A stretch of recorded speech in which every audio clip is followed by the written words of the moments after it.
नाज़िन टंडो ॼाम जे UC सावड़ Khan Gopang जे मक़ामी रहवासन OGDCL इंतजामिया जी ॾाच ऐं मक़ामी माण्हुनि खे नौकरियुनि में नज़रअंदाज करण ख़िलाफ़ प्रेस क्लब आॾो एहतजाज कयो वियो। ॾिसूं था इमरान सोहो जी ही रिपोर्ट। KPGD उन जे तरफ़ा असांजे मक़ामी माण्हुनि खे मुसलसिल नज़रअंदाज करे पई। असांजे अलाए कंहिं जे माण्हुनि में पहिरीं ॻाल्हि त उते जेको बि रोज़गार जो मसइलो आहे, असांजो मसइलो रोज़गार जो मसइलो हल न पियो थिए। धारिया माण्हू भर्ती करे अचनि पिया। असांजे अलाए कंहिं जे माण्हुनि खे सुप्रीम कोर्ट जो ऑर्डर आहे त पटेवाला चौकीदार उते भर्ती कयो, पर उहे बि असांजा नथा भर्ती कया वञनि।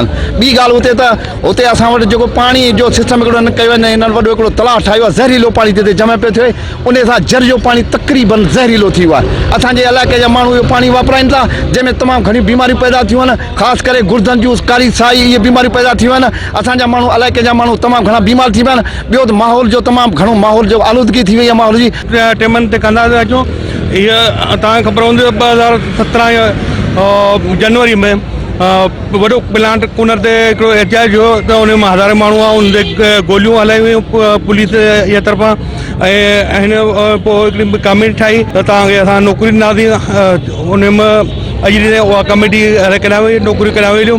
असांजी हालत इहा आहे, असां चयो त हिते हिकु प्लांट लॻंदो, असांखे रोज़गार मिलंदा, माण्हू ख़ुशहाल थींदा, गैस मिलंदी, पर रहंदे असांखे फ़ाइदो थियो आहे, असां नुक़सान में। एहतिजाज इन कयो आहे त असां 20 सालनि खां इहे इंतज़ार में आहियूं त असांखे OGDC एॾा वॾा प्लांट लॻाइनि ऐं असां यूसी सावड़ खान जा जेके आसिरे में पिया हलूं त असां हीअ अछी ॾाढी थी आहे त आसिरे में असांखे नौकरियूं मिलंदियूं। उन खां अलावा जेके बि 1.5 किलोमीटर ते 2 किलोमीटर ते ॻोठ इलाही ॻोठ रहिया पिया आहिनि, जंहिं वटि सुई गैस कोन्हे ऐं इलाइक़े में काठियूं ॿारण ते मजबूर आहिनि। उन खां पोइ हिते इलाइक़े जो प्लांट लॻाइण खां पोइ हिन पूरे 4-5 किलोमीटर इलाइक़े में जेको इलाइक़ो पीअण जो पाणी आहे नलके जो बिल्कुलु ज़हरीलो थी चुको आहे। डिस्पेंसरी जेको आहे कंपाउंडर जो उहो ॾेई आहे, उतां पास कयूं।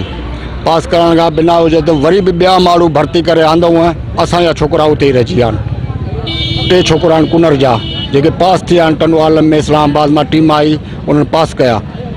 उन्हनि खे अञा ताईं कोन्हे, वरी ॿिया भर्ती करे उन अस्पताल में आंदो। कल्ह बि असां RC खे चयो हुयो त माण्हू असांजा बाबा भर्ती कर, जेके इंटरव्यू ॾिनो आहे पास थिया आहिनि, पर अॼु ताईं ॿुधण लाइ तयारु न आहे।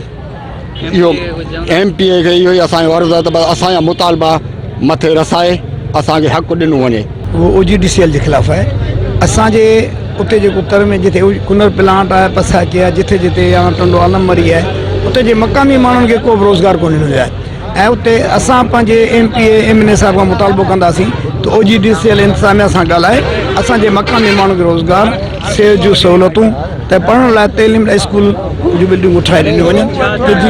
त उते असां था चऊं त असांजा मसइला इहे आहिनि। पहिरीं तरजीह आहे रोज़गार खे, त पहिरें नंबर ते मक़ामी माण्हू खे रोज़गार ॾियो। ॿिए नंबर ते जेके पसगिरदा जा या 10 किलोमीटरनि ताईं ॻोठ आहिनि, उन्हनि खे OGDC जे तरफ़ां सुई गैस ॾिनी वञे ॿारनि लाइ। उन खां पोइ सिहत लाइ अस्पतालूं ठाहे ॾिनियूं वञनि। ॿियो ऐं ॿिया रोड रस्ता जेके उते ख़राबु थी विया आहिनि, हिननि जे बम्पर वग़ैरह हलण जे करे या जेके बोदर हलनि था, उहे असांखे रोड रस्ता ठाराए ॾिना वञनि। न हली इहा आहे जो असां हिते पसाइकी आहे, कुनर प्लांट आहे, केतिरा ई बेरोज़गार नौजवान आहिनि। रोड रस्ता उखड़ी विया आहिनि, गैस कोन्हे, का सहूलियत न आहे। हिननि एतिरो ज़ुल्म कयो आहे जो ॿाहिरियां खां पंजाब खां माण्हू घुराए भर्ती कया पिया वञनि। हिते बसि इहो ई ज़ुल्म आहे। हिते जा केतिरा ई ग्रेजुएट जेके ईअं ई बसि के वीचारा रक्षा पिया हलाइनि त के कीअं प्राइवेट कमु कनि पिया। बाक़ी हिननि OGDC जी न हली इहा आहे, को बि माना ध्यानु नथी ॾिए हिते। असांजा रोड रस्ता जेके आहिनि से उखड़िया पिया आहिनि, स्कूल वीरान पिया आहिनि, अस्पतालूं ठहियूं पियूं आहिनि, उहे वीरान पियूं आहिनि। पसाकी में हिकिड़ी अस्पताल आहे, उहा बि वीरान पई आहे। कुनर प्लांट ते बि हिकिड़ी अस्पताल आहे, उहा बि वीरान पई आहे। हिननि जी इहा माना खुली असां दहशतगर्दी था कयूं।